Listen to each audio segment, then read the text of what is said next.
What's raging, gamers? Welcome to the season 4 finale of Rage Quit Video Game Talk Show.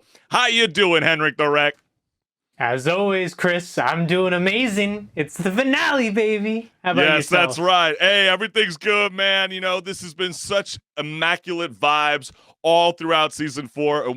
HenricK the Wreck and I, we can't thank you, the gamers, for tuning in Wednesday nights, prime time, baby. It's been so much fun. And before we even begin, because we always get new listeners joining us and we always appreciate you.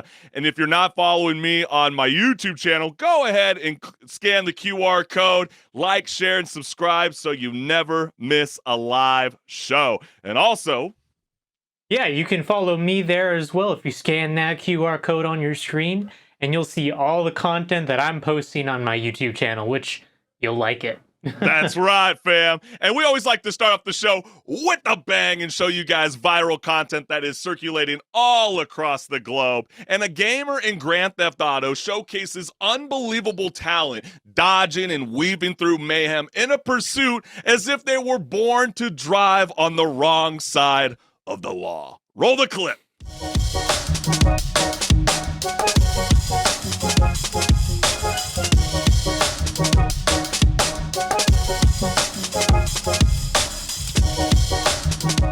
Cue the Tokyo Drift music, because it's gotta go in there. Man, that was like really smooth. I love awesome gameplay like this. And I know people were all over this video. One person said, "Damn it, CJ, all you had to do was follow the damn train." Such an iconic game. I'm just always amazed that, you know, San Andreas always gets a lot of praise to this day. Second comment we got here is, bro is definitely a certified forklift operator. Does that apply? 100%. Do you think so? Does that really apply? So. If you're a master... When you're certified forklift operation, anything's possible, man. I guess we got to put the Amazon forklifters up against the Temu forklifters and see who battles it out the best. The next comment we got here is, hardest thing have seen in a whole month. Yes, that's right. Tokyo Drift. HenricK the Wreck said it best. And you know what? Some people got better gaming skills and driving than any of us could ever suffice. So you know what? Shout out to that cat. But you know what's also crazy? There's a little bit of, little bit of drama in the esports world. You got to love it. You know, this is pretty cool because looks like there are things heating up faster than the overclocked GPU in the Call of Duty League Major 2, with Scrappy and Draza serving up more drama than a soap opera. So what's next? You know, Draza's trash talk, you know, hitting Optic like a headshot? I don't know. You guys, if you haven't seen it, we're going to go ahead and showcase that clip for you. Draza, how does that feel, being able to win with this squad and get them back on top after over 400 days? I mean, it feels great. I mean, like I said before, too, I run that org. They haven't beat me in forever. And where's that Dick Rider Scrappy at? Is he already going home? Like, I don't know what's going on here, but I love my fucking teammates. These guys are insane, and I cannot wait until Major 3. All right.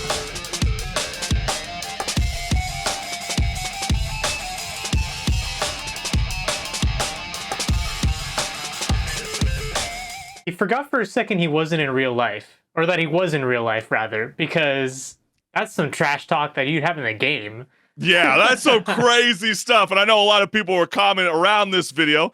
First one that we got here is Rent Free from Scrappy himself. And you kind of wonder why there's all this kind of animosity. Maybe that is good for the esports community. After all, it is getting gamers talking about the situation. Second one we got here is...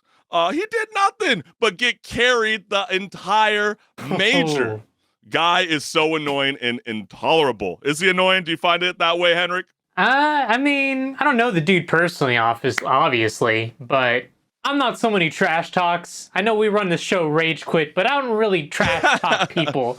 You know, we're all comrades at the end of the day. We're playing a game. It's so true. And the next one we got here is calling out Scrap is weird behavior, laughing my ass off. Don't poke the bear, especially with the home major coming up. Very, very true. And I know Atlanta FaZe has officially announced the signing of Draza after 3 years on LA Thieves, you know, ending some of the most fearsome rivalries in Call of Duty esports. And I know even Draza went as far as even saying why he joined Atlanta FaZe was because it's just a no-brainer to join a team that places top 3 at every event. Man, that is quite a stab at Optic. But you know what's also pretty great, HenricK? What? You know, sometimes every once in a while, you know, being accused of betrayal in Among Us is rough. But watching, you know, I don't know about you, HenricK, but watching a young gamer learn about trust issues and deception in one swift meeting is like witnessing a gaming rite of passage. And, you know, has Among Us fall off? I don't know. I think viral clips like this keep it alive. Have a laugh. It's green. It's green. Me and Pig saw green kill. Get him out. No, get green out. Get green out. Green. It is green. Yes, you are. It is Sassy Baka. Trust me, guys. It's green. Yes. Oh, he gaslit all of them. This should make him get booted off the ship. I thought I was watching a side stage at Warped Tour all over again. I mean, those were some really, you know, some like death growls going on there. That's true, yeah. Especially with the added addition of music. But the first comment that we got here on this Among Us viral clip is, I bet everything's definitely all right at home for this kid. Yeah, that's you know, on a level, you better just hope that he has his own playpen, because I don't know if I want to tussle with that same kid. He's got a lot of aggression, and he clearly needs to let it out in Among Us. Yeah, you couldn't handle being called a sussy baka. Yeah, I know, right? I love that. I'm going to have to start using that. I'm always, like, saying all the silly terminology in Fortnite, but that's... I like that. I like that a lot. When the grown iPad kid meets the actual iPad kid. I didn't quite understand this comment, but I'm assuming it's because they had shitty microphones, and that's why they're kind of screaming at each other. I think it's more how, you know, generations now, they're being raised by an iPad. So the kid, the younger kid, he is the kid who's being raised by an iPad. But the older kid that's kind of gaslighting everyone, he's the one who thinks that he's that generation, you know, the one that was growing up just with an iPad and not any actual parental guidance. Okay, I can see where that's at now. And last, Taco Bell Canada joining in on the mix, and they say the most guttural scream I've ever heard. Yeah. I mean, who says that in metalcore, heavy metal descriptions? I have no idea. And then we also have another one that says the kid should pursue singing for a metal band. You know what? Yeah, he's got to learn now how to do the... Hey, but you know what? This is Rage Quit Video Game Talk Show after all, and we are excited that you guys are here with us for the Season 4 finale of Rage Quit Video Game Talk Show. We got a lot in store, so HenricK the Wreck, are you ready to rock and roll, my friend?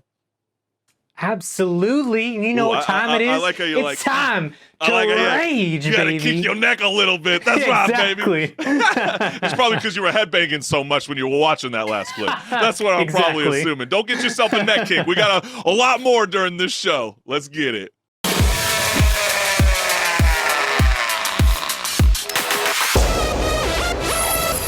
Hey everyone, this is Pause or Repeat. Here we figure out whether a game is really worth your time and money. Today's game is Princess Peach Showtime.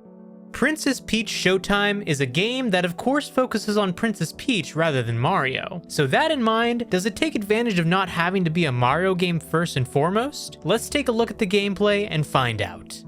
The gameplay of Princess Peach Showtime varies from level to level, but boils down to side-to-side scrolling gameplay. The difference being, since it is a 3D game, there is some movement upstage and downstage as well. This is because each level is laid out like a stage play, and with it also comes a different setting and abilities. The abilities that Princess Peach obtains range from swordsmanship to learning how to be a ninja. But why is the princess there, and how is she getting these powers? To answer that, let's go over the story. The story starts with Princess Peach going to the Sparkle Theater to watch a performance. The Sparkle Theater hosts various different stages that are each performing their own play. However, things go awry when the masked enemies named Grape and the Sour Bunch invade the theater and take over. Princess Peach is left trapped inside along with the Theets, workers of the theater. She then meets Stella, the Sparkle Sprite and protector of the Sparkle Theater, and teams up to reclaim the theater using Sparkle powers. Princess Peach will have to traverse many different scenarios in order to thwart the plans of Grape and the Sour Bunch. But now the question still stands. Pause or repeat? You know what this game reminds me of? This game reminds me of a game that we actually did a review on a while back at this point, called Super Mario Bros. Wonder, because that game does the same thing that this does, where every level has a bit of a gimmick to it, you know, and this one, it's different in the sense of, like, you don't have to pick up a power-up in each level. You just kind of get the ability to do the sword fighting, or, you know, at one point you get to ice skate, things like that. Yeah, it's the transformation, you know, the different accolades that Princess Peach always had, but she never actually had the opportunity because she was always the side piece to Mario. Yeah. But I do think that overall, as a package, each level is pretty fun. The only downside being that just kind of short. I felt like when I got to the end of this game, like, that's it. There's not more, and it really feels like they want you to replay it. But is everyone going to want to do that with a game like this? That's the big question here, I guess, right? Yeah, I mean, there have been some complaints about, like, people going, you know, when you do beat the game really fast, when you want to play it for the second playthrough, you know, you can't skip the cutscenes, and sometimes that can be a bit frustrating because, you know, the story is a tad bland, but it is also a refreshing twist from Princess Peach's story arc, where she's constantly running away from Bowser. Now we have something a little bit different where she's showcasing her talent at Sparkle Theater that truly looks and feels like Broadway. You know, you're always in these, like, wide shots, you know, with the side scroller style of approach that Super Mario is very keen towards, and I think it's fun. And you're right, I mean, there's a lot of basic control schemes that are meant for a younger audience, but I guess my biggest grief with this is, it's like, okay, we get it, it's built for the kids too, but did you forget about the veteran gamers that actually grew up with Super Mario? Why don't you just make an easy setting for them and then make it really difficult for us? Why not? I mean, if we're gonna be, like you just said, 8 hours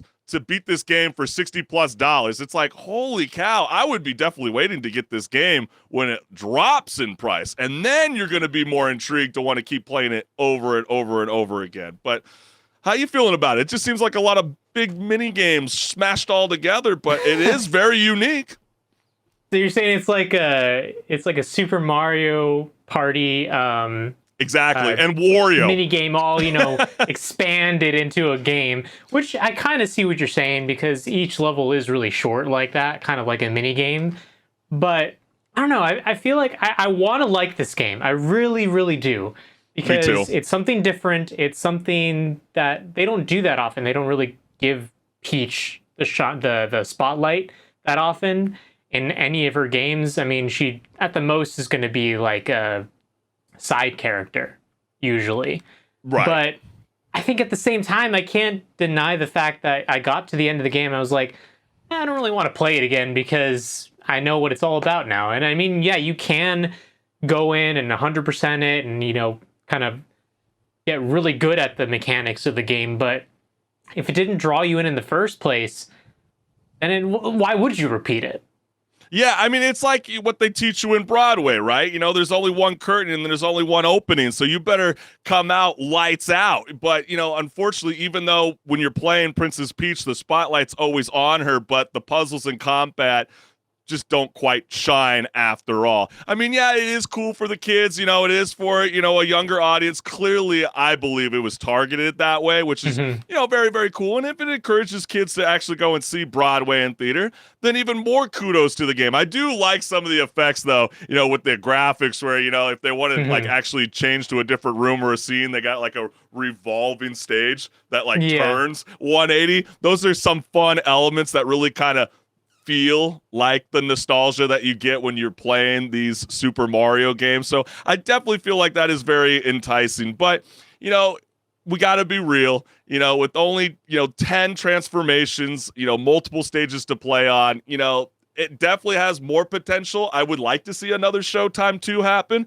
but I will still stand by this. Like I said a couple of weeks ago, this is really cool for another Super Smash opportunity for Princess Peach to have like amazing attributes coming her way. I mean, could you imagine the different costume designs? I mean, could you imagine being like a detective, Peach, to the ice skating Peach, to, the list goes on and on. I mean, there's so many great opportunities, and just the fact that it's cute and fun. There's missions where you're literally diving underwater and you're using your props on set to hide. There are moments there, but it just doesn't quite nail it.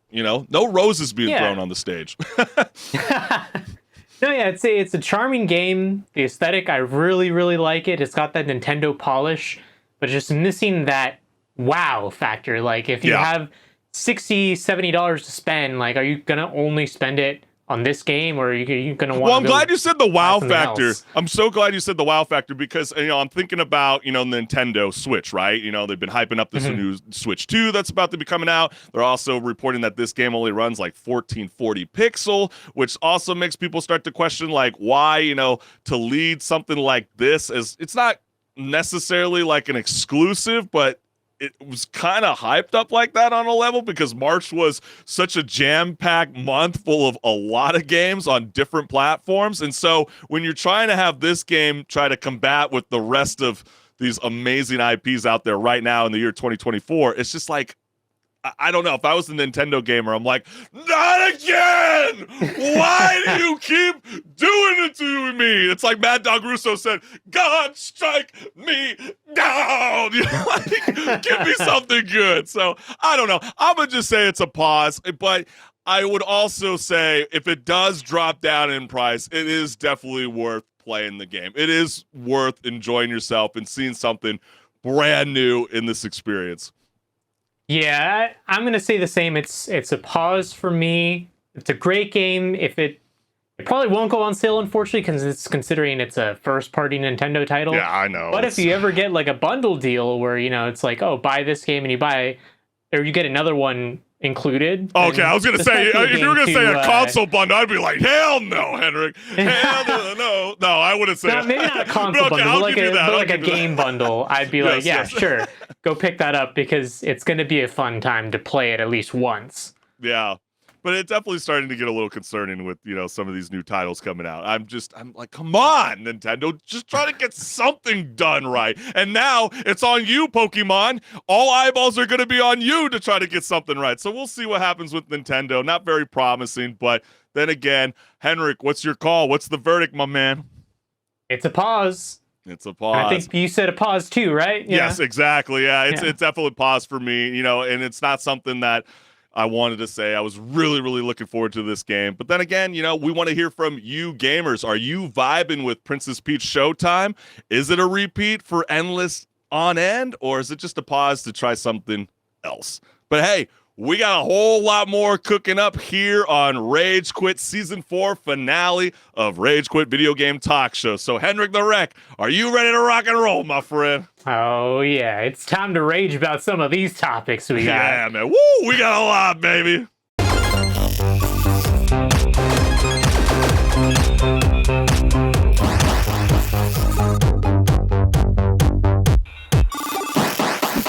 What's good, listeners? Welcome to Patch Notes, where my co-host HenricK the Wreck and I discuss gaming news, industry talk, and so much more. But before we begin, I want to let you guys know, anybody that's tuning in live, we want to hear from you. So wherever you're tuning in, whether it is X, whether it's Twitch, whether it's YouTube, join the chat. We want to hear from you guys. If you comment live throughout the show, you will be featured just like this beautiful lower third just appeared on screen.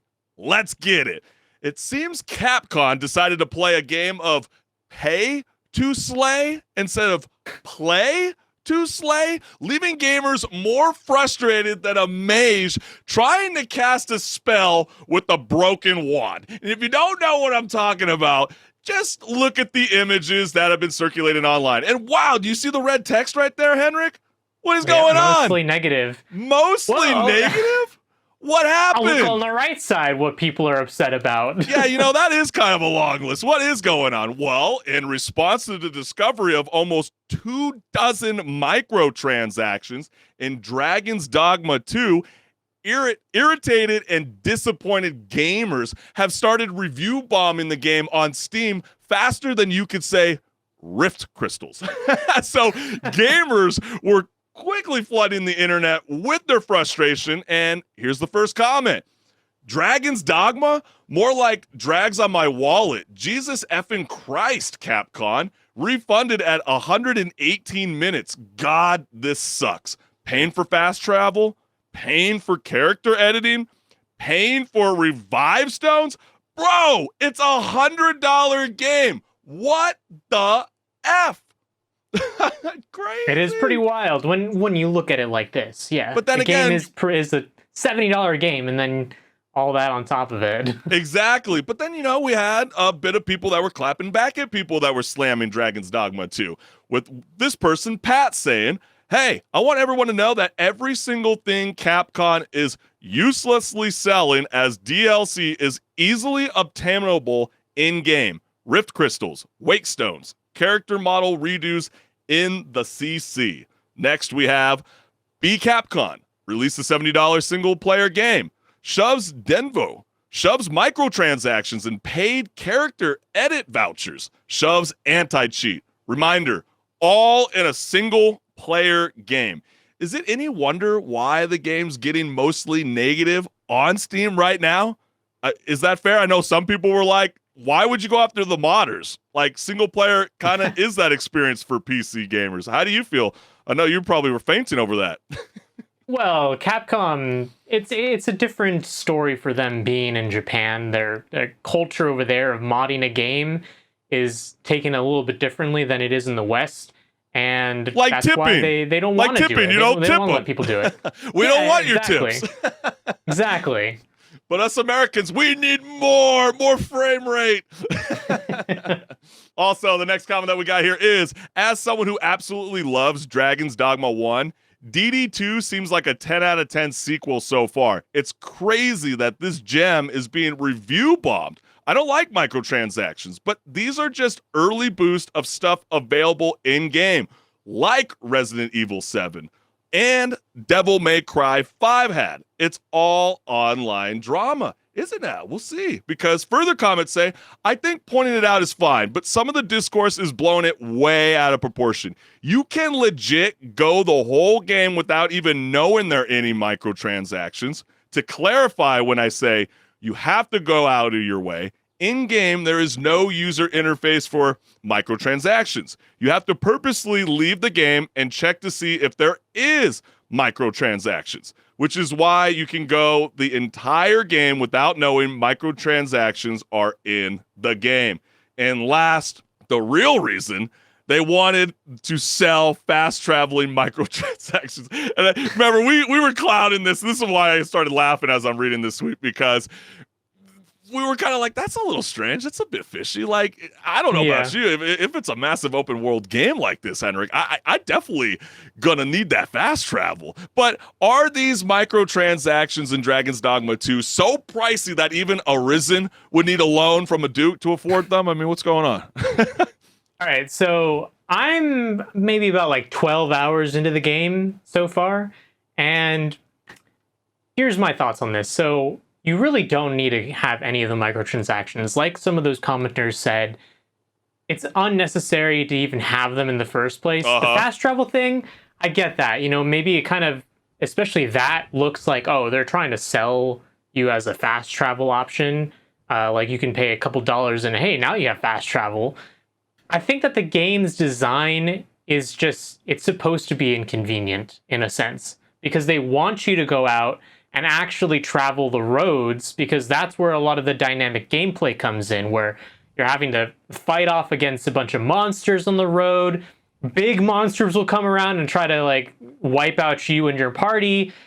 If you have fast travel, you don't have any of that experience anymore of traveling from one destination on the map to another and having to fight your way through everything, because it's supposed to be dangerous. There's a reason why people don't go out at night in the game, in the lore. It's because the roads are not safe. Yeah. No, I hear you on that one, but I know Capcom... I'm not defending the microtransactions. I think it's a bad choice, and I didn't think it was a good choice for them either when they did this for Devil May Cry 5. Well, but all of a sudden now this is the game where people blow it up. Well, it's kind of interesting because even Capcom had to respond to the mostly negative reviews that were showing up on Steam. And now they've changed the number of the Art of Metamorphosis items available at all the pawn guilds to 99. So now it's like, okay, sure. Now it's okay to welcome some of these microtransactions if you so choose to even want to go down that road. And like, some of the comments were showcasing, Resident Evil 4, for example, the remake, also made by Capcom, introduced microtransactions when it came to weapon upgrades. And that's kind of some of those frustrations, because people feel like if I'm buying a single player game, a lot of these kind of features should already be available in the game. It shouldn't be a catch-22 on the day of the launch. That's the biggest problem that Capcom keeps throwing at the gamers. And when is it going to become a point where we revoke this? And clearly... Right, but as a little bit of clarification... Some of the microtransactions we're talking about here are like, yeah, it's for single player games, and that sucks. It shouldn't be a thing. But the stuff that you're able to buy in a game like Resident Evil 4 for the microtransactions are things you can earn in the game by just playing the game, by being good at the game. For some of these things, even, you have to earn them. Right. The option for buying it basically subverts you having to earn it, which really, at that point, like, why are you playing the game? The whole point of the game is to earn it, Yeah. And when you pull out your wallet instead for a single player game, it doesn't make any sense. Excellent point, because, you would think that mostly the negative feedback for Dragon's Dogma 2 would actually be going after them for their performance issues. And I know Capcom's aware of it, but then again, I start to wonder, why doesn't this game get as much hate as CD Projekt Red did when they first launched Cyberpunk 2077? Like, I mean, it wasn't as disastrous, but it was pretty freaking close the first 2 days. Like, some people were running at 144 pixel. Some people are probably wondering, what the hell is that? Well, it was worse than your grandpa's TV. Let's put it that way. So if it's that blurry and that pixelated, that is a major, major problem. But it does, on a level, it does feel kind of lame. It's like, really, we're doing microtransactions for character creator? Like, that was something that you allowed all of us to get free to play access before we even jumped into the game, and then now you're utilizing this to become a pay to slay opportunity. I don't like it. So pretty wild. And so if there's anything that we should go after them, it's like, please just launch a game perfectly on launch. No glitch issues, no frame rates, no nothing. Why does this always continue to happen? I don't have an answer for that, but sooner or later, the studios will definitely have to address this issue.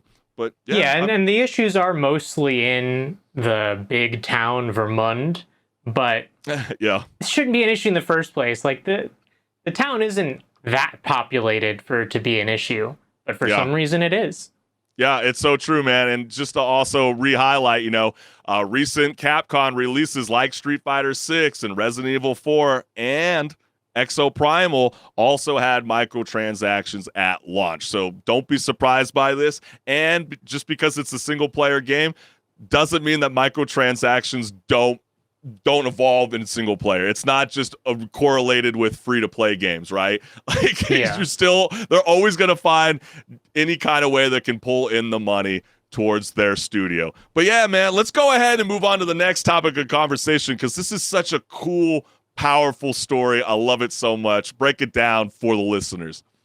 Yeah, so Noland Arbau, the first patient with a Neuralink brain implant, is sharing his experience after gaining the ability to control a computer with his mind.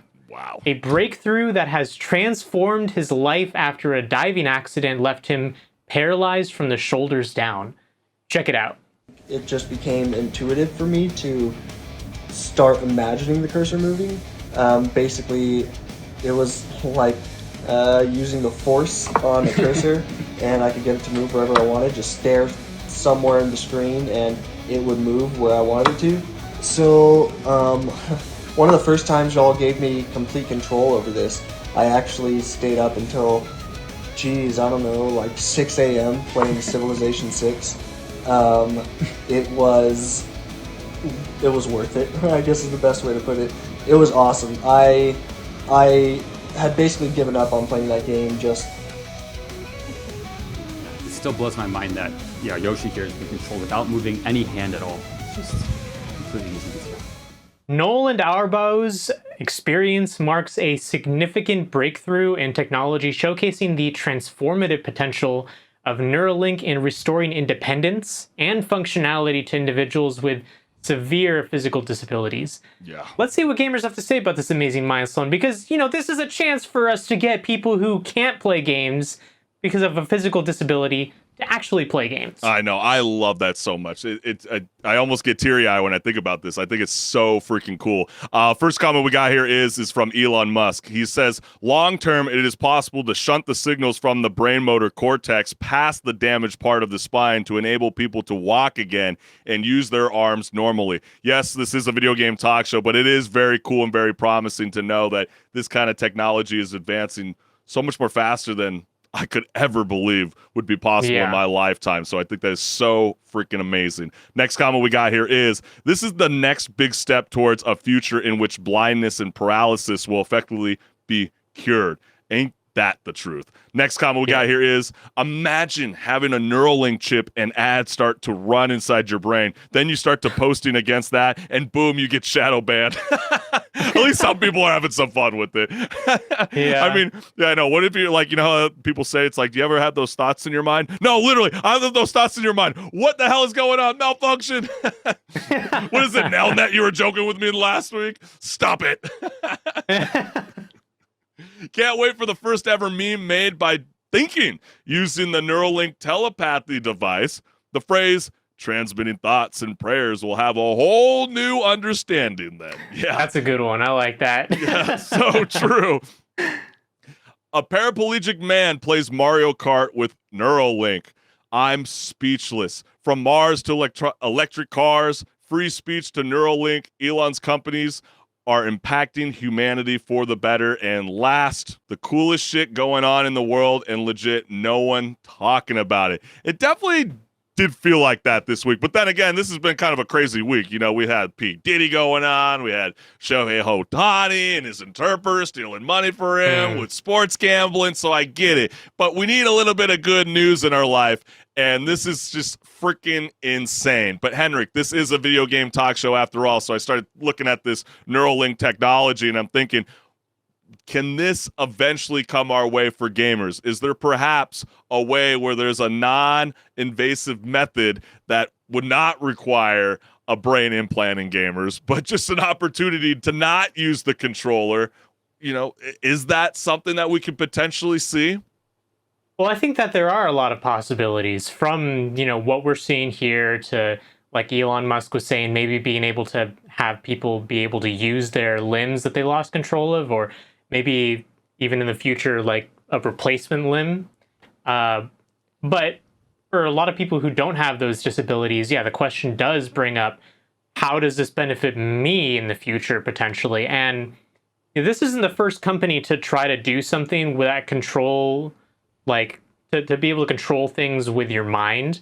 There are some companies out there that have already done work with some devices that you just like put on your head, like a head strap or headset sort of thing. Right. And it reads your brain waves, and then using the brainwave data that it's allocating, you can then map that to like controller inputs or mouse movement on a screen, for example. And it's all really cool. And I mean, as long as this technology keeps developing, that'll be probably where things will go, where instead of using a controller to play your games, you might just be playing games with your mind. Yeah, Or if you combine that with VR, you have a whole like fully immersive VR experience maybe where you basically get put into like a sleep mode or like a yeah. You can't interact with the world anymore, but around you instead you're in a virtual world and you're controlling your character while you're in like a sleep mode in real life. I mean, could you imagine me playing Helldivers 2 and you're trying to set out your stratagem, but instead of just like typing it in like some of these like TikTokers are doing, putting their Elgato Stream Deck. You've seen those guys do that. Imagine doing it with your eyes. That is so freaking cool. I know on the Chris Collins show, I've had the chance to speak with a gentleman that created a company called iHarp, which allows for people with this kind of disability to be able to play music with their eyes. And so to finally see that kind of technology start to play out with Neuralink, very, very cool. I think it's very, very exciting. I'm so thankful for the, people and these amazing scientists and researchers that have given this amazing opportunity, because I don't know what's a better relief system than video games.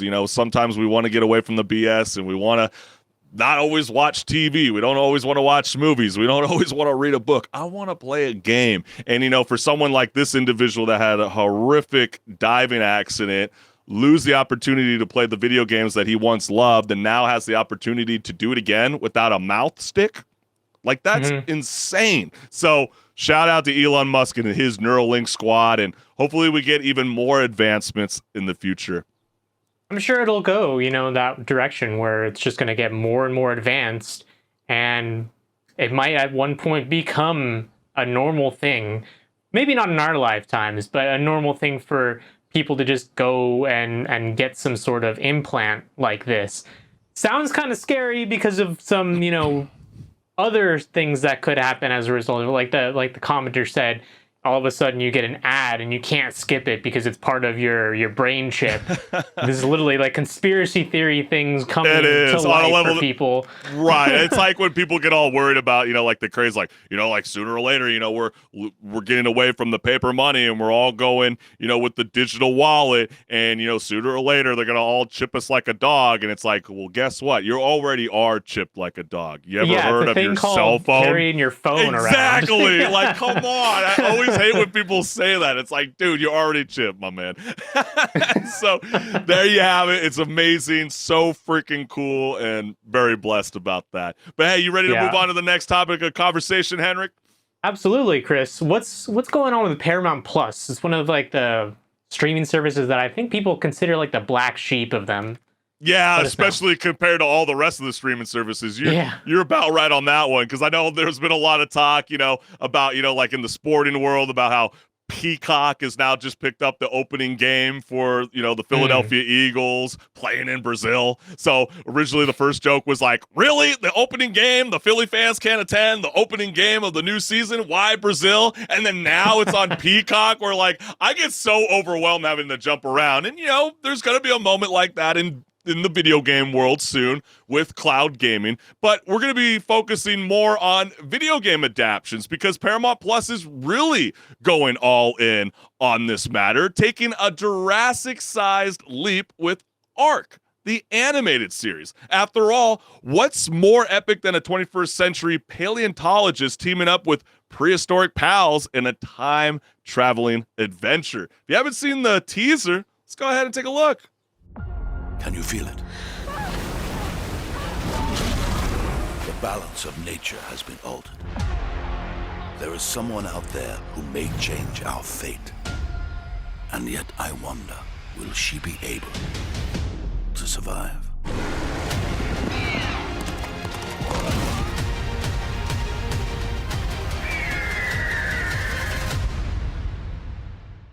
When you initially hear, Paramount Plus doing another video game adaptation, you think of the Halo series and you're like, no, why? Why are they doing this? But then you look at the trailer and you're like, oh, it's animated. Yeah, it could be. And also because you just referenced that, and that is a good point.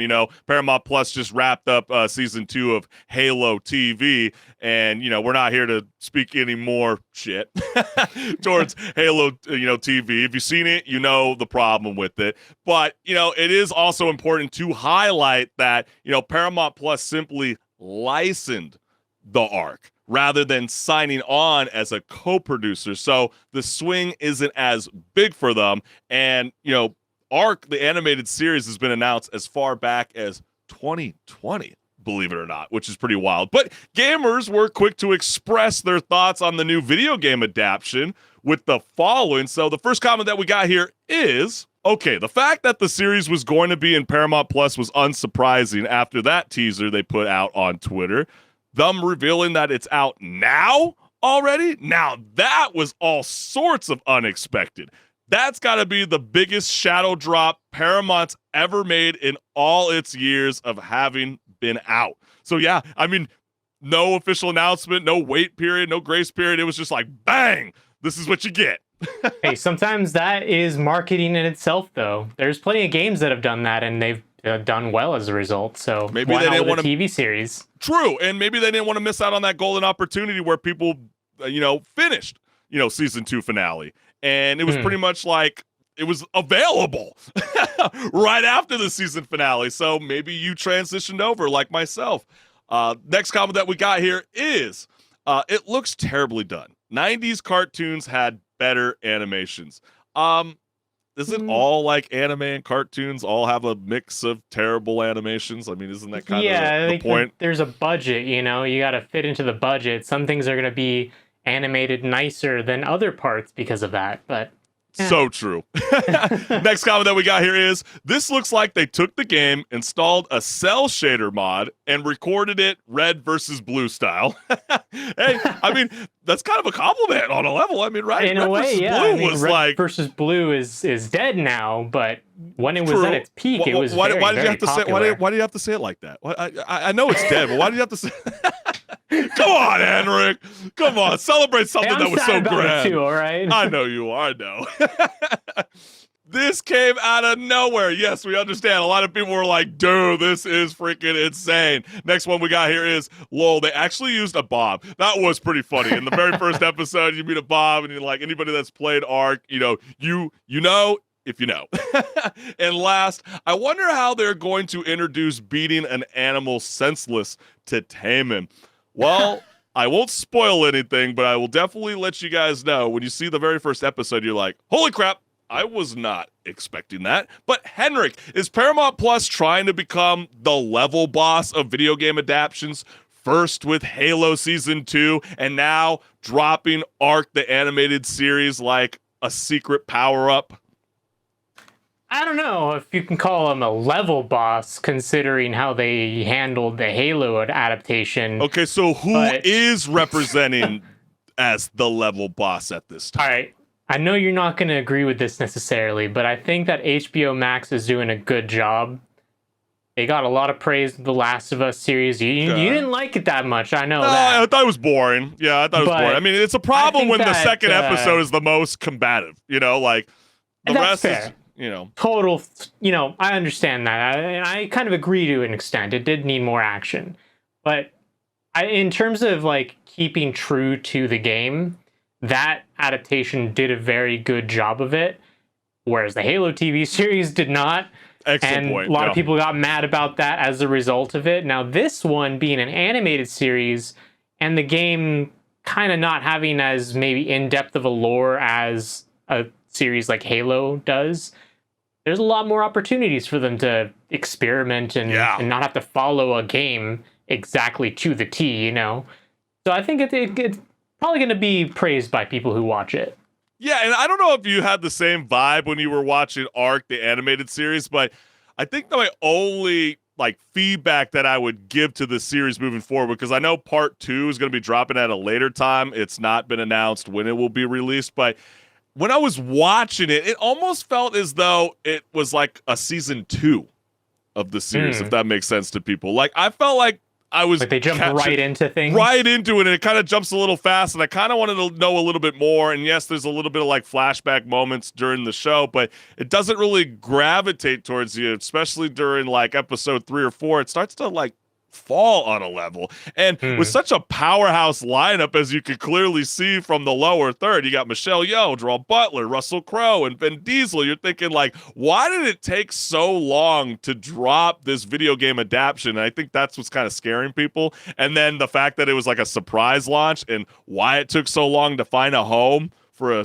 any kind of streaming platform was kind of crazy, especially considering how like Netflix has also been somebody that has been wanting to bring more video game adaptations to their platform. So that was kind of wild. But you know what? This is a great gamble for Paramount Plus. I mean, especially think about when ARC came out in 2015 by Studio Wildcard. It sold north of 1 million units in its first month alone. So people clearly love this Jurassic Park style, combat, very, Ghost of Tsushima like, where you almost, it's like one against everybody. You don't know who to trust. So it's people really, are still really playing cool. it today too. So that says something. And we did kind of, on a level, we're joking because we want Halo TV to be successful. I think there's a lot of great actors on that show, but it's just the storytelling still isn't quite there yet. But, let me show this image for you guys right here. Look what's at number 5. During pretty much the last week of, February, Halo. So that's in the top 10 of original content. And people are actually tuning in. I mean, you look at it. It's got 338 million minutes viewed. That's a lot of people tuning in for Halo TV. So there's a lot of people that want to see their favorite video games get adapted for the big screen. Yeah, there's definitely a demand for it. It's just that each adaptation to either a TV series or a movie has had some sort of flaws, and no one's really like gotten the formula down to a T just yet.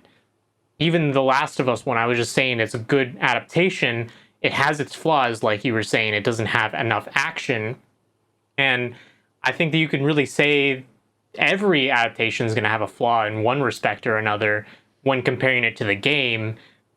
Maybe some of that's going to be, looking from the perspective of, oh, I really like this game. And then you go watch a movie and they make some changes here and there, or, it's not a game. So you can't really expect it to be the same. But there's a reason why. It's the same when you try to adapt a movie or a television series or even a book to a game. There's some differences in translation. Absolutely. And trust me, Studio Wildcard wants to see this become very successful because, after all, they don't want to see their prized possession show up on the big screen and then completely fall flat, because if it does become successful, it might entice a gamer who didn't pick up ARC back in 2015 to want to go and join in because they see all the crazy mayhem that happens in the first episode and they're like, wait, what? What the hell was I missing about this game? Because I know when it first came out, it's not for everybody. I mean, for myself personally, it's a different kind of a style of a survival open world, and you're going to find out when you play. But, some people really, really loved it, and it was an awesome opportunity to do something new. And, we'll see whether Paramount Plus is going to continue down this road of bringing more video games to their platform. And, we'll just have to see what's good. But, wow, this has been very big news in this morning. And it's really gotten a lot of people excited. So why don't you go ahead and break it down, HenricK? Yeah, well, speaking of games that people really liked, Overwatch was a game that people really liked for a while. And now, NetEase and Marvel Games are teaming up for Marvel Rivals, where even the most iconic heroes will have to learn the ultimate superpower: teamwork. That's right, baby. Teamwork. And this is like the Avengers, but with more respawns. You can die and come back after you die. Oh, okay, gotcha. So there's so you can keep playing. Okay, gotcha. Exactly, yeah. Let's take a look. We got a video. That's right.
With the alpha test in May, players will have access to more than a dozen playable superheroes and supervillains.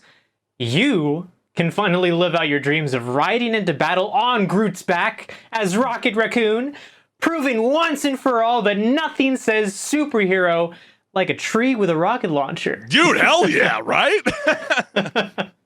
Yeah, let's see what gamers have to say about Marvel Rivals. Yeah, let's get it. So the first comment that we have here is, when the hero shooter is actually a hero shooter.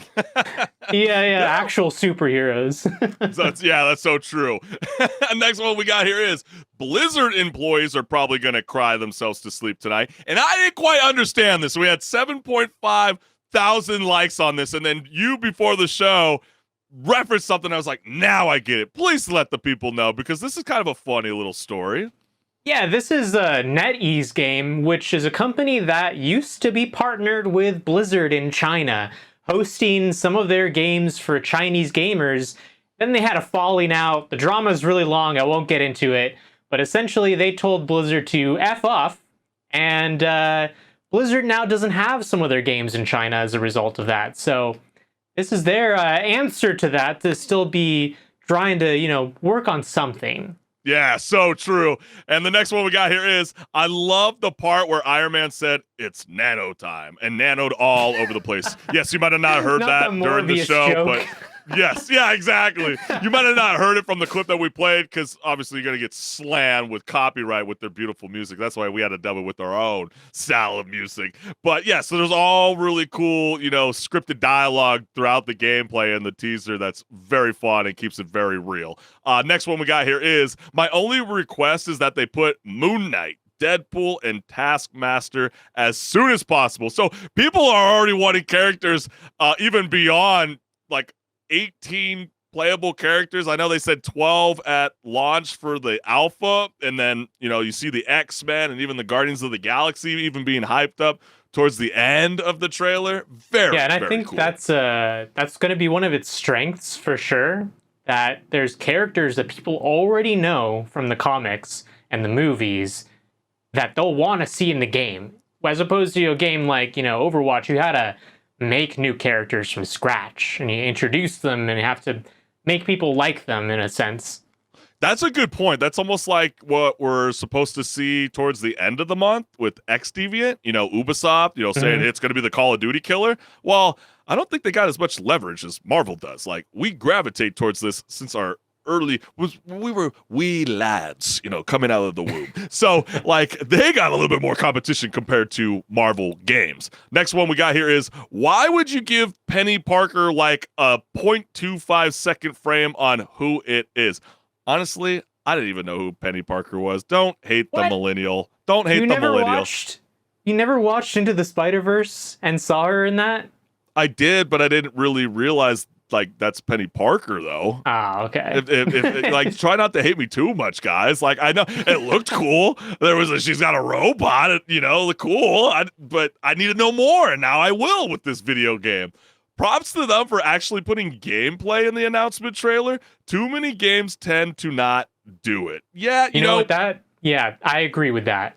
Games do that way too often, where they're just like, here's a game that we're working on. It's going to come out this day, but here's a cinematic. We're not going to show you the gameplay yet. Yeah, it's so true, HenricK. And from Asgard to Tokyo of 2099, will Marvel Rivals unleash a time stream entanglement for Fortnite and Call of Duty, or will it end up feeling more like, let's say, a Hulk smash than a smash hit? Well, clearly I brought up Overwatch at the start of this segment because it's very obvious that they take a lot of inspiration from Overwatch. No, the 6v6, the style of gameplay. It's all the signs are there. Yeah, big time. The one thing I'm worried about is, because this is a Marvel game and people get very, very passionate about Marvel IPs in general. I wonder if this game comes out and people hate on it so much to the point that people say, hey, I don't want to play that game that everyone's hating. Why would I do that? I only go play a different game that people hate as well, maybe, but, a lot more people play it. So we'll have to see how long this game sticks around. And also, it's a free-to-play game, so there's definitely going to be microtransactions and like a battle pass and all that sort of thing that we've come to just kind of accept isn't a free-to-play game at this point. Right. So we'll have to see how that fares for this game as well, because if that's not done well, then people are not going to stick around either. Yeah, I almost feel like this game's going to be almost set up like on the level of how Apex Legends is laid out, where you have your characters, but you got to keep playing to earn credit to acquire those characters. And then I feel like there is going to be a battle pass coming. I mean, you don't drop a free-to-play game without microtransactions. And what else do we need? Another fancy outfit on Black Panther? Like, I don't know. I mean, I'm sure there's going to be all those kind of awesome opportunities, but It's actually really interesting that you think maybe they would lock characters behind currency, because that was one of the things that people really slammed Overwatch 2 about, because Overwatch 1, all the characters were all available. You didn't have to pay anything extra. Right. Overwatch we're 2, talking Marvel here, though. You know what I'm saying? I understand that, but like Overwatch 2, when that came around, people were like, "Oh man, I have to buy the battle pass just to get these characters that are new." And people don't like. I think that in a hero shooter, in a sense, you kind of shoot yourself in the foot and not allow people to play every character. But like you said, money talks, and they might want to just do that anyways. Yeah, it's so true, man. And and I kind of like. Yeah, and yes, the kudos about this trailer is we did get to see some gameplay, and I don't know about you, HenricK, but it kind of felt stiff and clunky. I'm almost viewing this game as like a Maville games, like it's just like it's all right. I mean, yeah. But I think the one benefit to this is that, I like the adaptation of team activation, like where you clearly were making the joke about a tree turning into a rocket launcher, which is so freaking badass, or you can unleash gamma energy as Hulk to charge Iron Man's armor. I mean, are we only seeing tiny peaks? And then I'm wondering too, is it on purpose where you have to have those two characters on a team together to unlock that team, or will Doctor Strange be able to do something special with Hulk smash? I'm just kind of wondering that, because if they do that, lots of combinations could be possible. Because think about all the drama with Helldivers 2, where some people were like, hey, if you don't have this layout and this setup, then I'm gonna boot you from our team and we're not gonna have you. And why do you want to play as Magic? Why do you want to play as Snow? We need Loki in this mix so we can activate our team thing, and you keep making us lose every game. I'm just concerned if that's gonna be a problem with this game. But it's definitely gonna be a problem. This is just unfortunately the kind of genre of game where, because it has that competitive nature to it, there's gonna be people saying, why are you not picking the meta pick characters? We need the meta pick characters. Don't play an off meta character, because if you do, I'm gonna call you trash. Yeah. Exactly. Then what you do is you pick an off-meta character and you still win. Then you can call them trash. Then you can talk, and then your dog went and flopped like a fish. Sounds like a skill issue, right, HenricK? Exactly. But I thought what was kind of intriguing about this whole free-to-play thing is that they also try to feature a storyline with this game, and they're saying that Dr. Doom and his future counterpart from the year 2099 has forced countless universes to collide. And if you go on the website, they have it in bold: time stream entanglement, creating new worlds and crises still unknown. And so I'm wondering if they know something that we don't know when it comes to the MCU, because there's been a lot of rumors about how Dr. Doom was kind of glimpsed, maybe not, or was inside, Wolverine versus Deadpool 3 movie. I don't know if you've seen that debate where people are like, that's clearly not Dr. Doom. Well, maybe it's not him in his real form, right? I mean, this right here, this description says his future counterpart from the year 2099. What if he's incognito? What if he's in disguise? And, they had the actor that got in a lot of trouble too, the gentleman John Boyega, that was recently in the Loki series and, Ant-Man and the Wasp. And there's been rumors that they might exile him out. He was supposed to be the next Thanos. And so I'm just wondering if this video game is kind of edging people towards something that's potentially coming for the MCU. We won't know unless more information comes. But it is all conspiracy theory stuff. But it could be a good way to market the movies and the video game, because you could be like, hey, that game you like playing, hey, there's a movie about that character, or vice versa. Hey, that movie that you like, hey, there's a game you can play that character. Yeah, exactly. It goes back to the conversation we were just having with Paramount Plus, right? They're not like ARC doesn't want to just drop a series about their game for no reason. They want it to shine, so then it brings new gamers to want to check out their video game. And I think potentially the same might apply with Marvel games. So very, very cool. Very, very exciting. I know I'll definitely be signing up for this closed alpha beta testing. Oh, yeah. So please we'll be give me the opportunity, this. Marvel. Please, please, please, please choose me. This is a game on our radar for sure. Oh, yeah, absolutely. So expect us if we get lucky. Maybe it might be a positive repeat if we get opportunity to jump on it early, but we won't know unless you choose us. So if you're watching, let us know, Marvel Games. But man, season 4 finale has been so freaking badass, and we can't thank you, the gamers, for joining us live, prime time, every Wednesday at 6 o'clock Pacific Standard Time. And if you haven't subscribed to my YouTube channel, go ahead and scan the QR code, like, share, and subscribe. I always got a lot of amazing things cooking up, along with HenricK the Rack.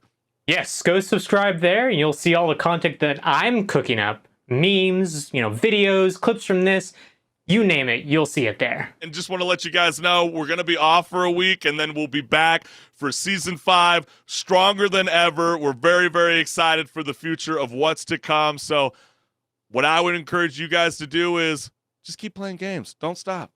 Keep leveling up, baby. In fact, when you get off of here, go play a game. You know what? That's what I'm about to be doing. And I'm going to be watching live on Twitch with HenricK the Rack. I can't wait. It's going to be a lot of fun. But guys, thank you so much again, and we will see you in the new season.